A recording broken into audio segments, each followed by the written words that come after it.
8:38 on this Wednesday, and in studio, our buddy, our friend, Cesar Ranuschio from.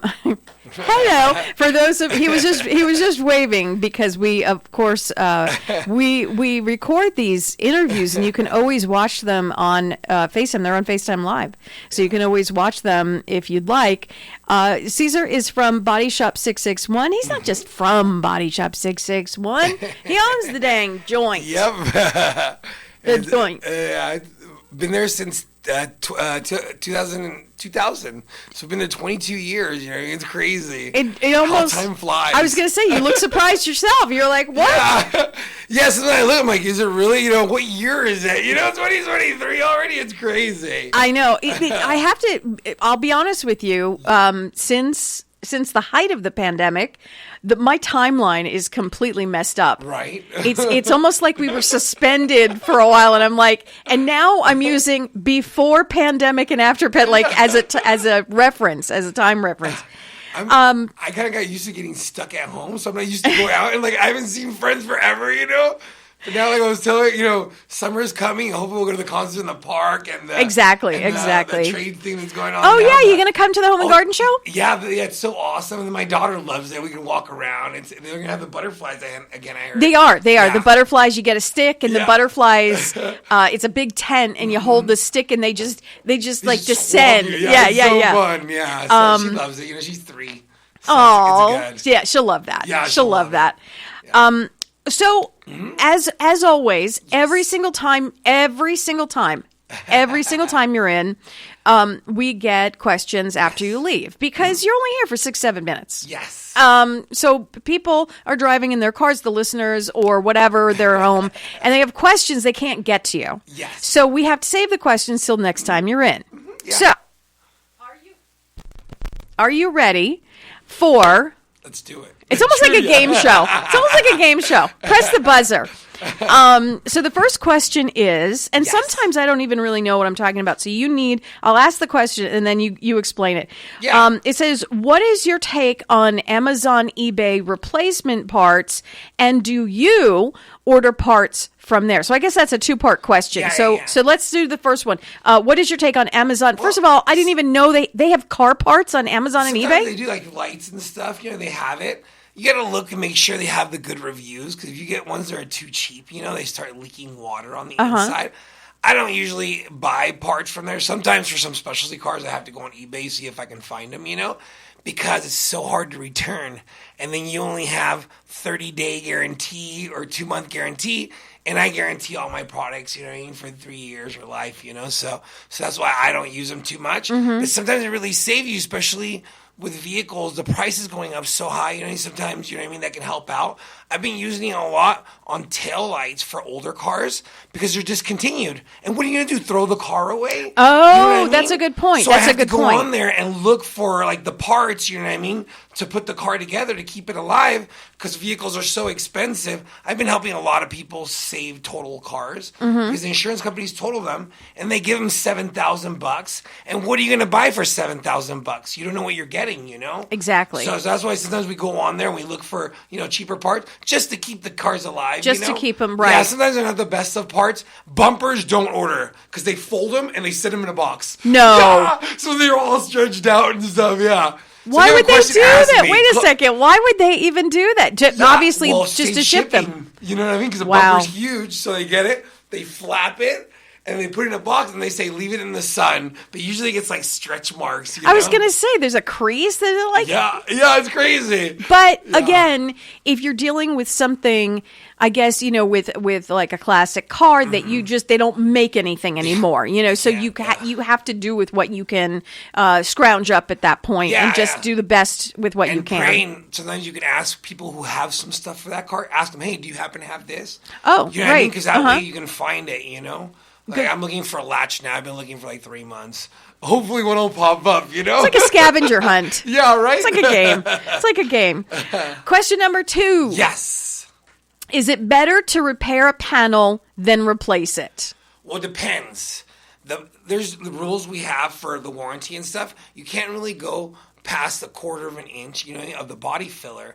So if you have to pull the dent out and it's still too wavy and creasy, and you have to put a whole panel, if it's maybe the 1/4 panel that's welded on the car and it's too expensive, then I understand. But if it's a fender and it's bolt on, just throw away, put it on. Now I'm doing a lot of door skins, which is just the outside layer of the door, especially on doors because you're opening and shutting them. Mm-hmm. So if you put a bunch of body filler, it waves, body filler cracks, it'll crack, and then it'll look bad, So we do just a door skin where we place the outside of the door. I do have to fold it over, do body work. It's hard to do, but it saves a lot of money because a door is usually $1,200, and I can get a door skin for $450, $400. Exactly. And we do the job, where we can guarantee it, and it'd be a good job for it to last, That's another thing. This is not a question on the thing. This is just my observation. Mm-hmm. What I've known you for a very long time now, and I know your work personally. I personally know your work, and you're very meticulous, and you do it right the first time. Mm-hmm. So you have to be careful because there's an auto body on every corner, right? Yeah. And you have to be careful because sometimes they come in, they undercut, and we are driven as a society. Yeah. We're driven by money. Yeah. And it's just the way it is. It's just the way it is. But sometimes you have to, before you take it to a place where it might be $200 cheaper, in the long run, because what happens is if you go there and then the paint starts to buckle or it gets all cottage cheesy is what I call it. That's that's a professional term, by the way.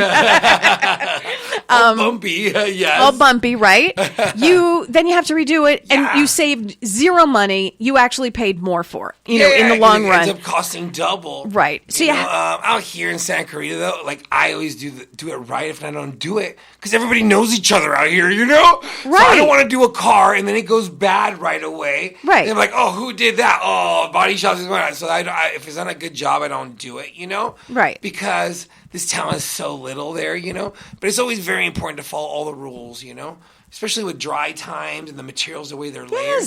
If not, you can't put good paint on top of bad paint. No. Common sense.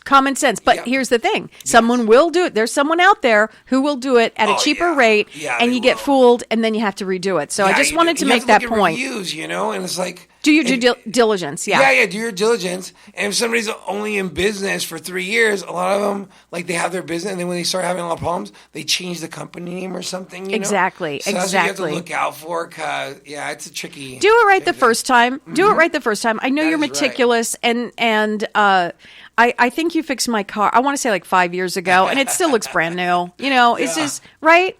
You just do it right the first time. This is not just a job, it's my hobby, okay? So, which is cool, because you know why? You're passionate about it. Yeah, my wife gets mad. She's like, what? You just always want to go to work? I'm like, well, I have fun with it, okay? I like to be a boss somewhere. Exactly. Yeah, right? You're never going to be one at home. Nope, especially not with 2 daughters. No, never, I mean, I hate to break it to you, but it's not happening. I gave that one up. Yeah. Last question. Third question. Let's do it. My paint looks dull. Do I need to repaint the car, or what can I do to revive it? Easy trick that sometimes helps out. Always keeping it wax softened. But there's clay bar. You know what I mean? What that does, it takes like 0.2 of the layer of the clear coat, so it leaves it fresh. So what you do is you have to wash the car good, because you can't move trash around because you'll scrape it. You spray the special fluid or soap and water, and then you just rub the clay bar, and that brings the life back out of it, because it sucks everything out of the little pores that I always talk about. But the most important thing is, after that, you have to wax it, because if you don't, you clay bar it, you leave it all bare, and then you leave it exposed in the desert sun or bird poop, you know what I mean? So after that, you have to wax it or ceramic coat it to seal it off, because it's just going to be the bare paint. Okay. Yeah, I have a follow-up question. This is not on your not on your email, but this is my question. Yeah. I would never do that because I'm lazy. Yeah. And it's way too much work for me. Yeah. Do you do it? I don't really do it. Do you any car wash or a detail person, you know what I mean? But we can. Okay, so we go and we say clay bar it and seal it. Yeah, and wax it, you know what I mean, to seal it afterwards. Okay. And if they ask why to seal it, because if they clay bar, it's going to be bare. You need to protect it afterwards, Got it. When you get your car, that's a very common thing. It's easy to do, too.